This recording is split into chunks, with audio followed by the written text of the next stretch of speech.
Hello, everyone. Welcome. My name is Tyler Colburn. I am the professional development consultant here with the Nova Scotia College of Social Workers. You're joining us today for Social Workers Everywhere. You're also joined by Alex Stratford and Robert Wright. Robert, of course, the president of our council here at the college, and then Alec, our executive director and registrar. Just letting some people in here, and you'll note at the moment I have microphones and video capacity for participants and attendees turned off. I will have them turned on a little bit later when we get into small group discussions, but for now I just have them turned off. You do have access to the chat though, so if anything comes up, you can send myself or Alec a message. Really grateful that you folks are here.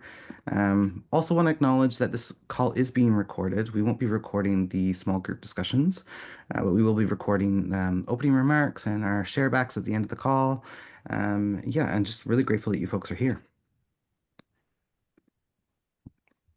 So I'm going to get started with a land acknowledgement. And so I'm hoping that you'll join me in this land acknowledgement. And I'm going to put some links in the chat, including presentation for today that you can follow along on your own, and also the evaluation survey.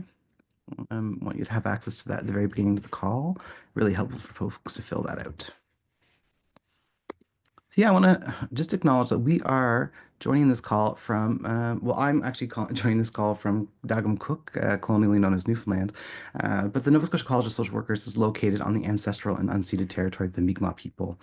So the inherent rights of the Mi'kmaq were recognized in the Peace and Friendship Treaty signed with the Mi'kmaq, Maliseet, and Passamaquoddy peoples from 1725 to 1779. This series of treaties did not surrender Indigenous land, resources, or sovereignty to the British Empire, but instead established rules for an ongoing relationship between nations. Canada later reaffirmed the treaties in Section 35 of the Constitution Act of 1982, and they remain active to this day. So, as we start this call, and we consider the theme of this year's National Social Work Month as social workers everywhere, I'm also reflecting on the ways that settler colonialism is also pervasive across Turtle Island, and what is my accountability as a settler Canadian to uphold treaty rights, and what is my accountability as a settler Canadian social worker to be striving for decolonization and support of Indigenous resurgence and resistance. Want to take this time to pause in reflection and gratitude for the land where we live and work, and I encourage you to join me in the chat. So name the land that you're on if you can. So whether you're in Chibuktuk or Punamukatijuk, where I normally am, and colonially known as Dartmouth, or somewhere else in Mi'kma'ki, please name the land that you're on using that resource at placenames.mapdev.ca. Um, and also take the time to check in if you'd like. Tell us what's on your heart and mind and spirit as you join this call, and we do this celebration together. I think it's important as well as we acknowledge the land and the people of this land. It's important to strive for a deeper understanding and see the interconnections between humanity and nature. On the right-hand side here, there's a graphic that shows a tree stump and a human fingerprint. And what I like is that it calls to mind the interconnections between us and nature. It's very easy under white supremacy and capitalism and settler colonialism to see ourselves as distinct and separate from planet Earth. But as we strive for right relationship with the land and the people of this land, we should also be striving to see ourselves as expressions of nature. So, I'm going to point to this quote here at the bottom from Gesturing Towards Decolonial Futures that says, understand that the earth is not an extension of our bodies, it's the other way around. So, what might be possible as social workers, as we consider social workers everywhere, if we consider ourselves as expressions of nature and expressions of this land? What does that mean for our accountabilities to Indigenous and First Nations people? What does that mean for our accountabilities to this land? Let us take a moment to pause in gratitude for all who have and continue to heroically care and advocate for this beautiful land. May we join them in this sacred work. So, when I say this, I'm always thinking of land defenders and water protectors engaged in resistance and resurgence here in Mi'kma'ki or across Turtle Island or throughout the world. Many people, Indigenous peoples around the world, are actively engaged in resistance against settler colonialism, capitalism, white supremacy, neoliberalism. And so, how might we join them in this work in whatever capacity we have? Let us ground ourselves in the wisdom of the land-based Mi'kmaq teachings and values that we must all begin to learn. Let us work to decolonize ourselves, our practice, and this community that we share by working for justice for all living beings as an expression of our gratitude for being here. Let us take a deep breath and recenter ourselves away from the violent ways colonization fills our world and fills us, and a step further acknowledge the way that settler colonialism is entangled in a paradoxical relationship with social work. Let us take a deep breath and work on letting go of the unconscious bias that is everywhere, inside and out. And may our session today lead us to be in right relationship with this land and with one another. And a reminder that we are all treaty people. So here in Mi'kma'ki, we are treaty people. I'm a treaty person. You folks on this call are treaty people. And how do we consider this? And how does this impact what we do and how we do it? How will it guide our work together today and going forward? Here at the college, it's really important that we're not just using big words and offering land acknowledgements. It's important that we also shift the material conditions that are upheld and sustained through settler colonialism. And so we work to translate acknowledgement into action, doing this by upholding and implementing the Truth and Reconciliation Commission's calls to action and moving towards decolonization in whatever ways possible. Through our PD activities like this one, we also commit to learning and unlearning. And more so than just building knowledge, we also want to be able to shift values and worldviews and build skills for wrestling with the tensions and paradoxes of this work. I think it's also important as well to acknowledge our commitment to reparations for people of African descent. Land acknowledgements and our commitment to reparations are distinct and separate, but what comes sort of brings them together in many ways is that the forces of settler colonialism and the forces of displacement and enslavement of African people are entangled. So they are separate and distinct, but it is important that we talk about the rich history of African Nova Scotians in this province and also about our commitment to reparations, because this isn't something that many jurisdictions and organizations are doing.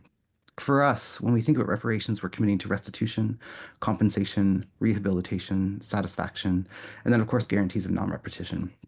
In the link that I put into the presentation, you can have access to the presentation I'm using here. There is a link to this post on our 2024 Emancipation Day reparations post that does go a little bit deeper and explores or shares and highlights more of what we're committing to as a college.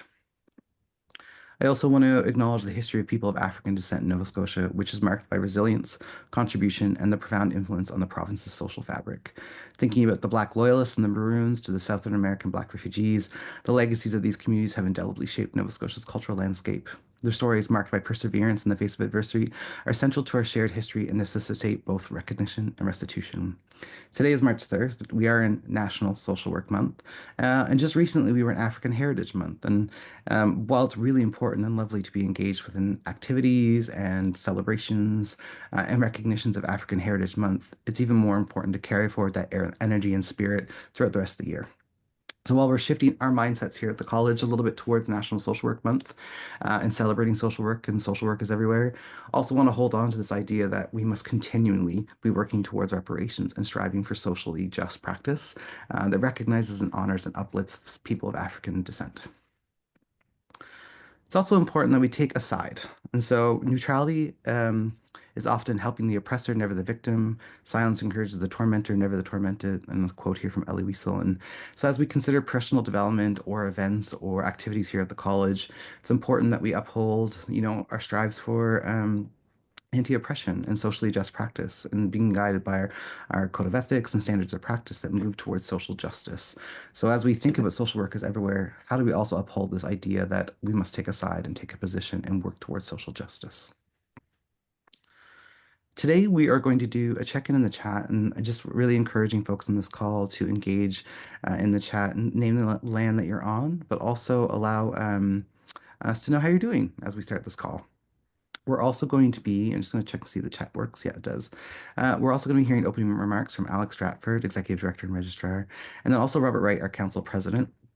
You're going to have an opportunity to connect with others on this call, so we will have some small group discussions to connect and discuss this idea and theme of social workers everywhere. There'll be a prize draw at the end, and then we'll do a checkout and next steps. For those who are on the call who are social workers registered with the college, and I'm assuming that's pretty much everyone, this does count as informal professional development. And so as you're engaging with activities like this or the ones put on in the CASW, just a constant reminder to track your activities and make sure you acknowledge and put in the information that we need so we can understand how you're developing your professional capacity as a social worker. I also do want to take some time to acknowledge that recently we lost someone very important to the social work community, someone who's also contributed to the College of Social Workers. On February 19th, Heather Joy Flynn passed away. Heather was a clinical specialist and a member of the college, and I've heard from a number of people, and I don't personally know Heather. I didn't know her, but I do know many people who were impacted by her work and her advocacy and who cared and loved for her. And I know that she was well known and regarded for her work in mental health, addictions, and advocacy. And I just want to send condolences to all who knew and loved her. I know some of you folks are on this call who have connections and relationships with her. And it's always hard when we lose someone who has brought so much spirit and joy to the world. So again, my condolences, and I'm happy that we can acknowledge her in this way. We are going to switch over to opening remarks, and I'm going to pass it over to Alec to get us started, and then we'll go to Robert. Alec, do you have everything you need to be able to get started? Absolutely. Perfect. I'm just going to pin you on the call so everyone can see your face, and you're on your first slide. Amazing. I'm looking at that picture and thinking that was 8 years ago and have a lot more gray hairs now. But I'm really grateful for everyone to be joining us today and to really be taking a moment to celebrate the profession and all of you, the professionals, who have had another really amazing year in terms of advancing equity and justice, both in policies and in the work that you're doing, supporting individuals and families with compassion, and driving systemic change to address pressing issues in Nova Scotia and beyond. It really is amazing when we scan media on a daily basis to see what's being said about social work and social workers. We hear, of course, anecdotally from the community about the work that's being done, and we hear from you in terms of just the impact and the delivery in really, really tough situations and conditions. We know that social work is crucial to how we care in our society, that the work of professional carers continues to go undervalued in our current paradigm. And Social Work Month is an opportunity to pause and reflect on the amazing work that has happened, to amplify that, as well as to recognize and to take care of one another through our communities to be able to heal from the environments we work in and continue to press for that change. Tyler, if you want to switch slides for me. Again, I can highlight a few, yeah, and this is just a handful, right, is of the work that I'm inspired by. Certainly, when we look at the calls to action in regards to intimate partner violence and the Mass Casualty Commission, and the continued push for ensuring that folks have access to services that they need, social workers are on the front line of that fight. Fighting and advocating for core funding for organizations and finding new approaches to be able to support the epidemic in Nova Scotia. I know I see Robert's on the call as well as Shauna Hoyt. The advancement of the African Nova Scotian Justice Institute is significant in Nova Scotia in terms of what it represents for the Black community, what it represents for all of Nova Scotia's justice institutes, and how we apply justice. And it has been social workers and lawyers together who have led this initiative to have a real impact and a real change in our society. And we continue to talk to the organizers on the ground, as well as the advocates. And it's social workers who are leading the call. And last year, for a child and youth advocate office. Last year, again, we achieved some success in that, in having a framework actually legislated. And we still push to realize that office. But it has been social workers who have done that work. And that's just on the structural level. On the micro level, in terms of the care that's being done every day, we hear from employers that they love their social workers in terms of the type of work that they bring. Obviously, we've been leading trauma-informed care for decades now. And as we respond to our need to decolonize and to embrace principles of equity and anti-Black racism, we've also adapted and shaped our practices to be more culturally responsive. We know we have more work to do, but we are seeing major advancements, and that is again because of all of you, the work that you've done, the care that you've provided, and your passion for social justice and equity across the board. So, from me to all of you, thank you so much for all your work. I think I just got one more slide there, which is just that. Thank you. Your efforts bring hope and dignity and systemic change, and proving that social work is in fact everywhere, and that it provides such value to our society. And it's our job as an organization to continue to remind folks of that. And so we hope that you have a good month, that your employers and the folks around you celebrate you and the profession. And I look forward to the activities. So thank you, Tyler, for the time, and I'm happy to turn it over to Robert. Thank you, Alec and Robert. I'm just going to stop sharing here and I'll pin you so that we can see your lovely face. Yeah, and over to you, Robert. Well, thanks for that, and thanks for those introductory comments, Alec. First of all, let me say how thrilled I am to be serving as the president of the college. Some who know me most would know that well, I'm getting long in the tooth. This is my 36th year of practice, and at various times in the past, I've had the opportunity to support the association and the college in the years, so feeling rather privileged. I'd just like to add a few comments to Alec's comments here in terms of thinking about social work is everywhere. And I think when I think of that phrase, I think of it in two different ways. Yes, social work, the discipline that we practice, is everywhere, but also social workers are everywhere. Social work is an academic discipline that draws from a range of fields, whether that's psychology or biology and medicine, organizational development, sociology, anthropology, all of the social sciences, and many of the less than social sciences, as we practice a biopsychosocial model of practice when we're involved in clinical interactions. But not only has social work drawn from many disciplines, social work has also contributed to each of these fields. And we see this as the imperative to advocate on behalf of marginalized individuals and to bring systemic change towards greater inclusivity becomes a value that emerges in each of these fields. We can see that social work is having an influence on the very disciplines from which we draw. So social work is everywhere and is infiltrating everywhere. And social workers are everywhere.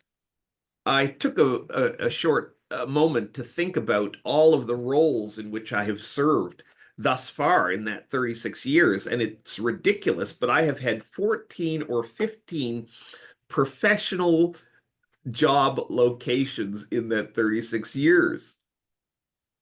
I've worked in anti-poverty and education and housing support and child welfare, direct practice, education administration, correctional mental health, child welfare administration. I've worked in the academy. I've worked in mental health, government policy and program development, private practice, and created two community-based nonprofits that are doing fantastic things here in the city.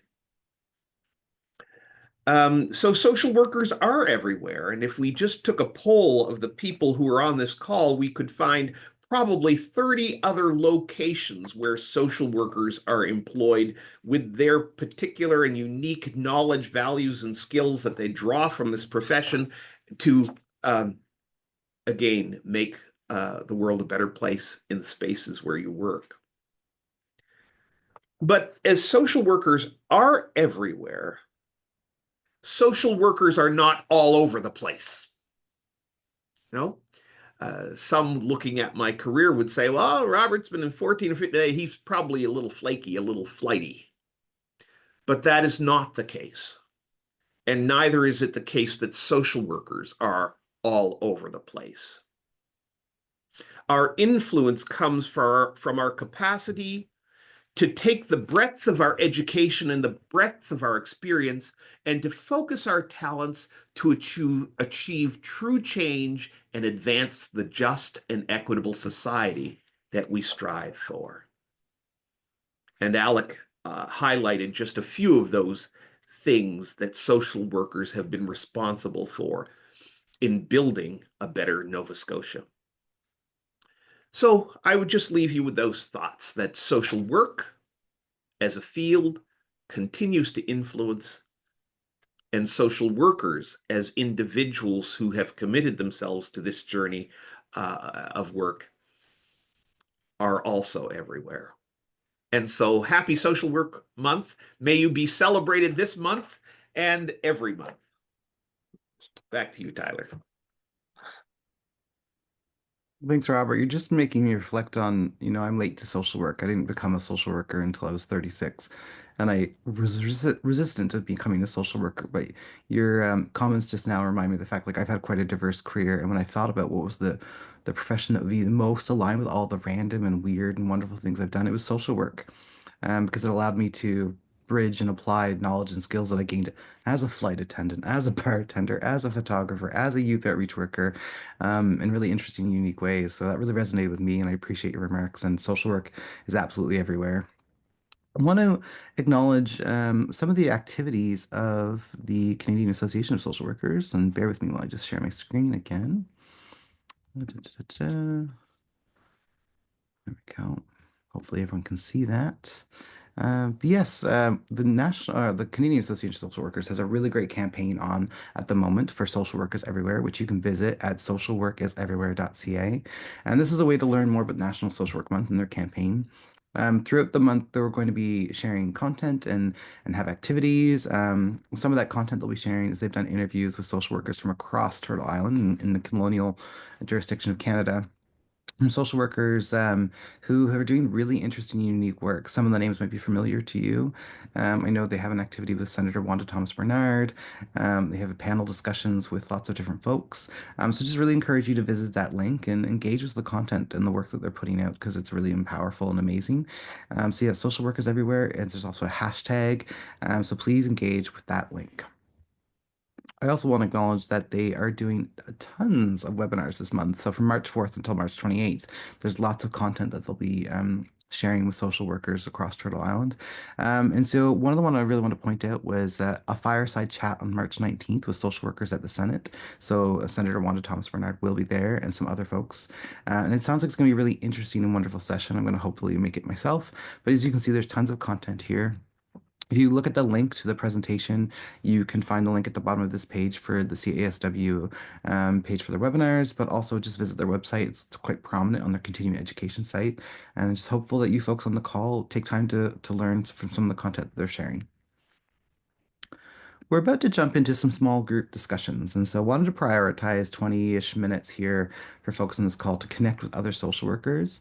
I'm going to put you into groups of probably 5 to 6 people, and it's important that you spend time getting to know each other, but I also have some reflective prompts for you, as always. I tend to have lots of reflective prompts, but want to encourage you to have the conversation that feels right for you. And so it could be engaging with those reflective prompts, but it could be having a different conversation. So if you're attending this call and have something else that's on your heart, your body, mind, spirit, share that and have that conversation. See these prompts that I'm about to share as a menu of options that you can or cannot choose from. Also want to remind folks to click on the presentation. When I go into the small groups, this share screen will disappear, so you won't have access to it anymore. So this next screen I'm going to share, you can either take a screen grab or take a picture with your phone, or click on the link in the chat, and that'll allow you to have the access to the questions. Before we do that, though, just want to acknowledge some Zoom housekeeping. When I press the breakout rooms function, you are going to get a notification whether you're on a tablet or a computer or on your phone. That's going to invite you to a breakout room. You can always send me a message, so you can say chat with host or ask for help. You can also send me a message in the chat. You're also welcome to send a message to Alec or Robert if you need something. Rebecca's on the call as well. You can send her a message. But it should work well, but just want you to know that you will have a pop-up that allows you to go to a breakout room. When we're wrapping up the breakout rooms, I will send a message giving people like 3 to 5 minutes warning. And then when I close the rooms, you'll have 1 minute to wrap up your conversation. It's always very interesting to close these rooms because I know that the most rich discussion is happening right when I press that button. So apologies.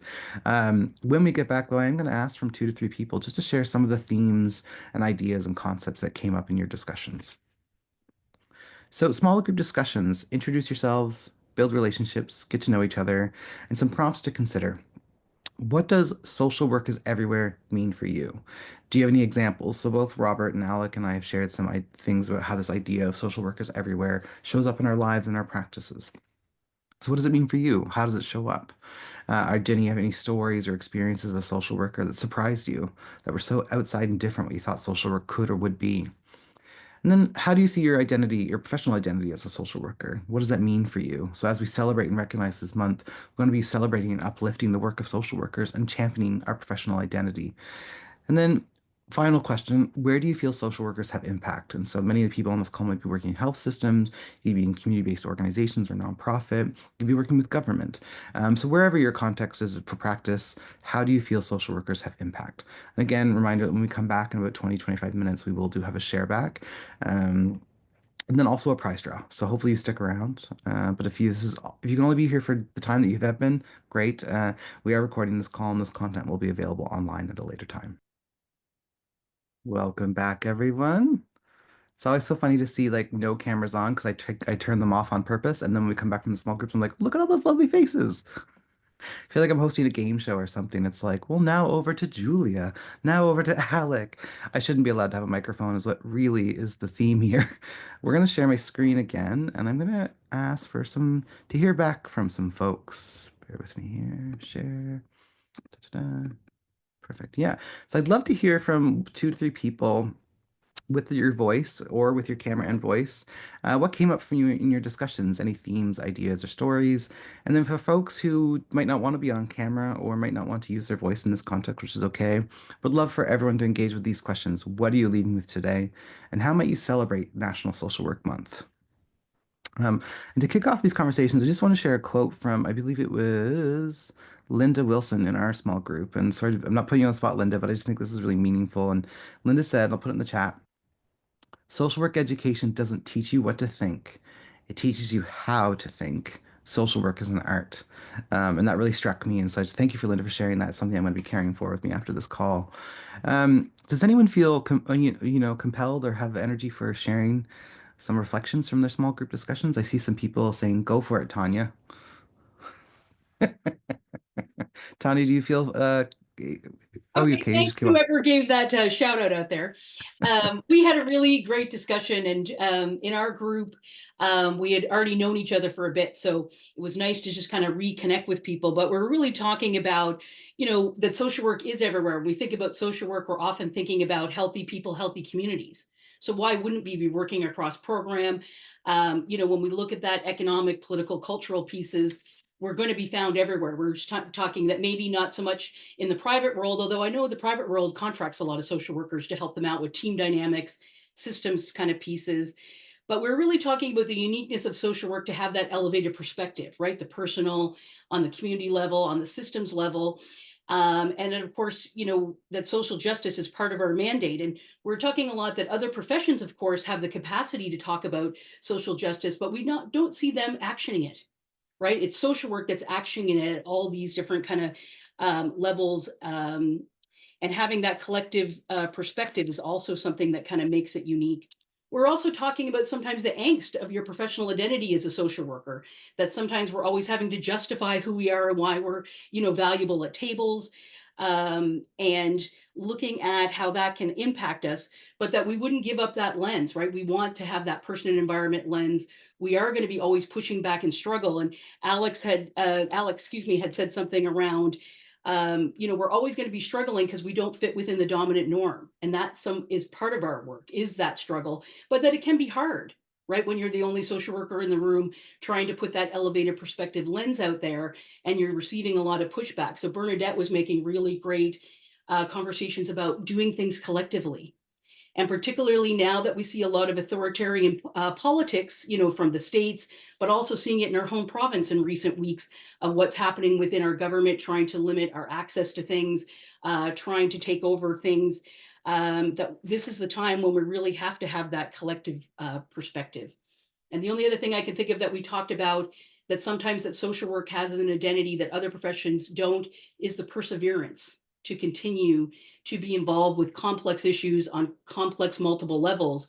Other people might talk about it, they might like those ideas, but it's the perseverance of social work, right? Our ability to kind of stick with it, that I think makes us kind of unique.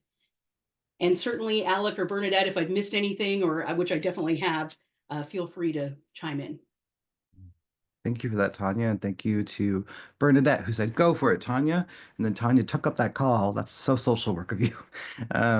Just, yeah, I think there's a beauty in this ability for many social workers to sit in complexity. And I think I'm boring. I can't remember. I think her name's Donna Haraway, who this idea of staying with the trouble. I think social workers are quite skilled and knowledgeable at sitting with and staying within the trouble and working within paradox and complexity. So thanks for that, Tanya. I'd love to hear from at least one more person. If you want to put up your hand, either on camera or using the hand up function, it'd be lovely to hear from one more person.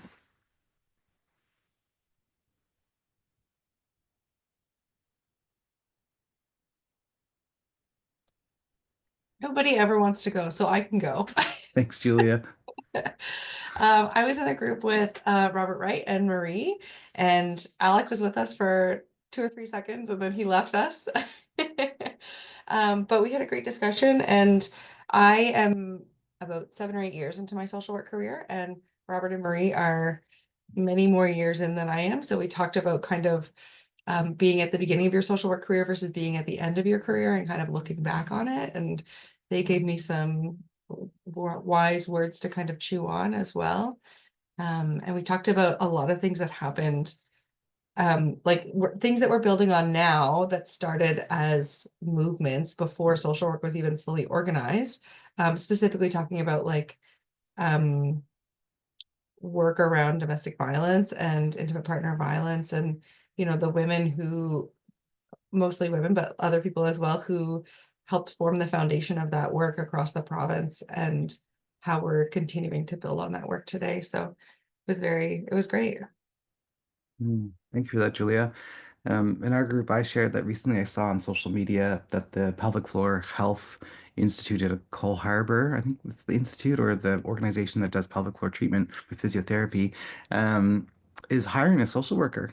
I just thought that was really rad that this clinic with a very specific and unique mandate to support people with, reproductive health and pelvic floor physiotherapy, is going to have maybe hopefully a social worker there embedded who'll be able to offer, clinical care that bridges across other needs. And I just hope we see more and more of that in social work. I hope we're seeing more organizations take on the opportunity to have social workers placed within their contexts. Extremely cool. I am familiar with that clinic. They are, if anybody needs pelvic floor help, they are very, very skilled, and they know that work Hmm. very, very well.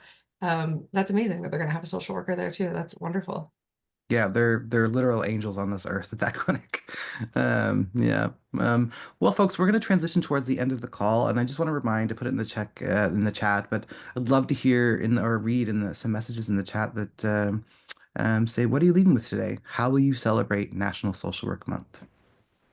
But before we do that, we are going to do a prize draw, and I'm going to pause recording for this. So, wanted to point to some upcoming events. We are, so again, a call to action for you folks to engage with the content from the Canadian Association of Social Workers, whether it's their webinars or their Social Workers Everywhere campaign. There's lots of great stuff happening, so please look for that. Wanted to point to some events that are happening here within the Nova Scotia College of Social Workers as we come up into the month of March. Our first one is a community of practice for Mi'kmaq and Indigenous social workers. This is a closed group. This is a new thing that we're doing here at the college. We just held one for Black and African Nova Scotian social workers that was really well attended. Oh, pardon me. And seemed to go really well. And so I'm hopeful that if there are any Indigenous or Mi'kmaq folks on this call, or if you know any of any Indigenous and Mi'kmaq folks who are social workers, please let them know about this. You can find out more information on our Eventbrite. We also are going to be holding our quarterly communities of practice for all social workers on March 26th. And then March 27th, we're continuing our Active Hope series. And this will be a focus on meso social work and climate justice. So how folks, social workers can advocate at the agency and organizational level for better efforts towards climate justice. Encourage all of you to follow our Eventbrite and subscribe. Check out our LinkedIn, our Facebook, our YouTube account where we put our recordings, and also our newsletter, which I'm assuming most of you probably already signed up for, but if you haven't, it's for social workers. It's great. You can sign up on our website at nscsw.org.